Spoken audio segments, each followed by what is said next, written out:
Have you ever looked at the label and thought, wait, how does this have 2 net carbs? But somehow my body is acting like I ate a bagel, a muffin, and my feelings. Yeah, you're not crazy. You're not doing keto wrong, and your metabolism isn't being dramatic, although it can be a little petty sometimes. Today we're doing a deep dive into total carbs versus net carbs. And I'm not assuming you already know this, because in clinic, this is one of the most common points of confusion. And confusion is where people get frustrated, and frustration is where people quit. And I don't want you quitting. I want you winning. Quick note, if you're a carnivore like me watching this, congratulations. You're basically watching a documentary about a problem you don't have. Enjoy your bacon, butter, eggs, and your peace. But for everyone else, low carb, keto, keto-ish, or just trying to get healthier, this video is for you. And before we begin, if you've been enjoying my content, put a heart in the comments, or even a hug.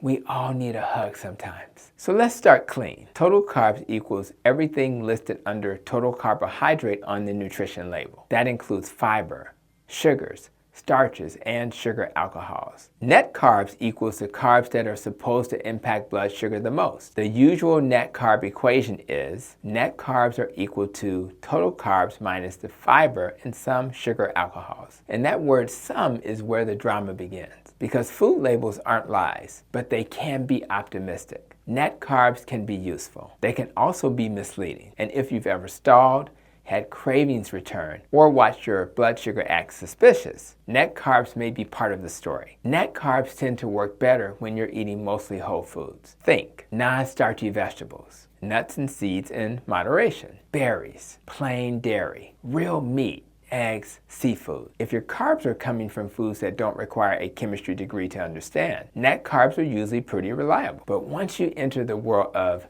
keto products, bars, breads, tortillas, zero sugar candy, net carbs can start acting like that friend who says, I'm on my way while still in the shower. What about fiber? People hear fiber doesn't count, but here's the nuance. Some fibers are truly non-digestible, and some fibers get fermented in your gut into compounds that can still influence appetite, digestion, and in some cases, glucose response. There are different types. Insoluble fiber. It mostly passes through and helpful for stool bulk. Soluble fiber forms a gel, slows digestion, and is often helpful for blood sugar. Fermentable fiber feeds gut bacteria, can be great, but can also cause bloating or cravings in some people. So yes, fiber often lowers the blood sugar impact of food, but subtract fiber and it's free is not always true for everybody. If you've ever eaten a high fiber keto snack and then felt hungrier 30 minutes later, your body may be telling you something. What about sugar alcohols? Sugar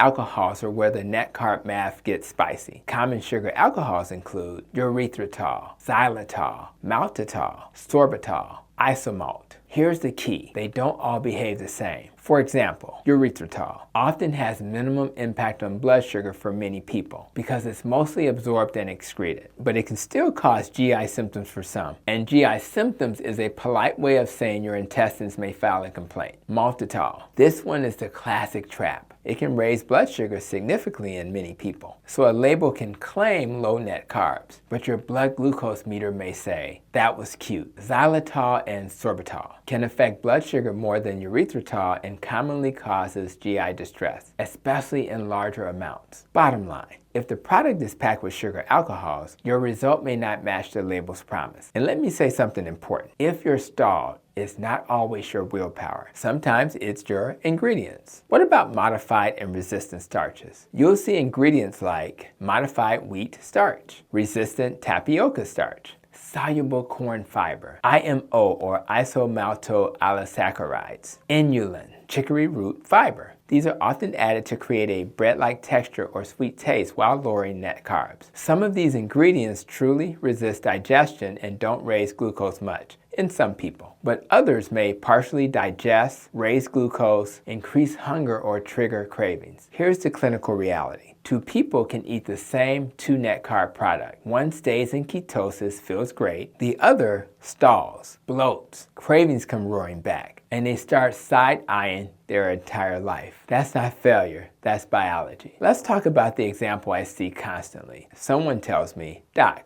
I'm doing great. I only eat net carb bread. It's 1 to 2 net carbs per slice. Then I ask, how many slices per day? And they say casually, like it's nothing, about 8 to 10. My friend, that's not bread. That's a bread situation. Even if the net carbs appear low, the total carbs might be enormous. It's completely possible that those 8 to 10 slices to add up to 80 to 100 total carbs, plus significant calories. And here's the truth we need to say out loud without shame. Calories eventually matter. Not because calories are the whole story. Hormones matter. Insulin matters, sleep matters, stress matters, but calories are still part of the story, especially for weight loss. So yes, net carbs can be a tool, but you can't ignore total carbs like they don't exist. If your label says net 2 grams, but your total carbs are high and your calories are high, your body may respond accordingly. So if you're stalled despite low net carbs, here are common root causes. Number 1, hidden blood sugar impact from maltitol,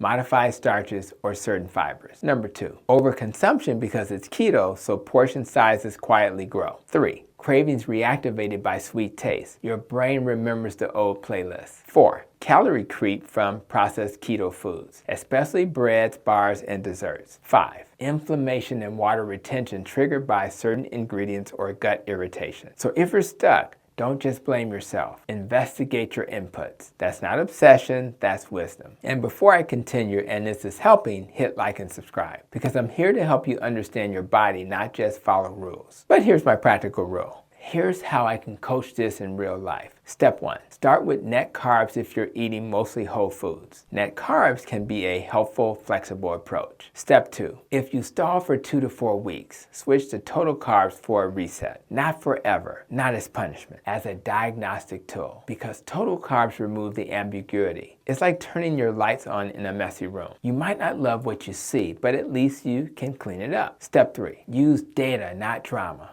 If you use a CGM, even better. Watch what your body does with certain foods. If you don't have a CGM, pay attention to hunger 1 to 2 hours after eating, cravings, energy, sleep, weight trend, and waistline, bloating or GI symptoms. Your body gives receipts. So I want you to hear this clearly. You don't have to be perfect to make progress. You just have to be aware. Net carbs can be a helpful tool. Total carbs can be a more reliable tool. Neither one makes you good or bad. They're just strategies. But if your goal is weight loss, metabolic health, diabetes reversal, or lowering insulin resistance, what you eat consistently matters. And if you've been fooled by net 2 gram marketing, don't beat yourself up. That's what the food industry is good at, selling you hope in a wrapper. But you're building something better, understanding. And understanding is power. So here's your takeaway. Net carbs work best with whole foods. Processed keto foods can break the math. Sugar, alcohols, and modified starches can stall progress. Total carbs matter, especially when portions get big. Your body's response is the final answer.